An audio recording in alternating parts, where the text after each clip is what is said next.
আসসালামু আলাইকুম প্রিয় দর্শক। আজকের পর্বে আমি বানিয়ে দেখাবো পাকা আমের বড়া। আমের এই বড়াটা বানানো কিন্তু খুবই সহজ এবং হাতের কাছে থাকা উপকরণ দিয়ে আপনি একটা সহজেই তৈরি করতে পারবেন। আর খেতে কিন্তু সেই মজা। কথা না বাড়িয়ে চলুন রেসিপিটি দেখা যাক। আমি এখানে প্রথমে 1 কাপ আটা নিয়েছি। আপনারা এখানে ময়দাও নিতে পারেন। দিয়ে দিচ্ছি 1 চিমটি লবণ, হাফ চা চামচ বেকিং পাউডার, 2 চা চামচ চিনি, হাফ কাপ আমের রস। আমের রসটা আমি ছাঁকনিতে ছেঁকে নিয়েছি।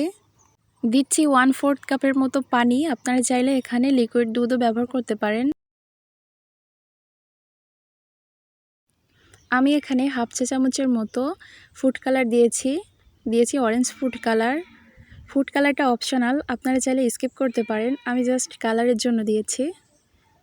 এবার ভালোভাবে মেখে নেব। পিঠার গোলাটা ঠিক কেমন হবে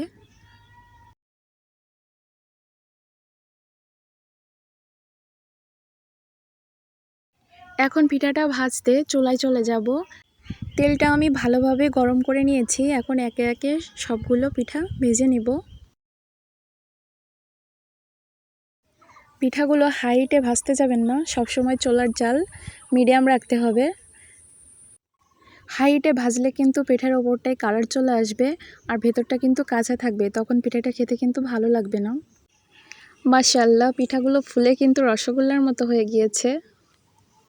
আমার এই রেসিপি ফলো করে যদি পিঠাটা তৈরি করেন, আপনাদের পিঠাও পারফেক্ট হবে ইনশাল্লাহ। রেসিপি ভালো লাগলে আমার এই চ্যানেলটি সাবস্ক্রাইব করে রাখবেন আরও নিত্য নতুন রেসিপি পেতে। সেই সাথে লাইক, কমেন্ট এবং শেয়ার করবেন। এখন কিন্তু আমের সিজন চলতেছে আর এখন প্রচুর আম পাওয়া যাচ্ছে। আপনারা কিন্তু খুব সহজে এভাবে আমের রস দিয়ে পিঠাটা তৈরি করতে পারেন।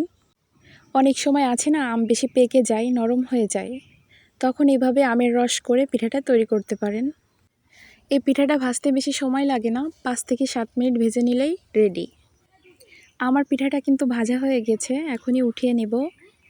আবারও দেখা হবে নতুন কোনো রেসিপি নিয়ে। সেই পর্যন্ত সবাই ভালো থাকবেন, সুস্থ থাকবেন। আসসালামু আলাইকুম।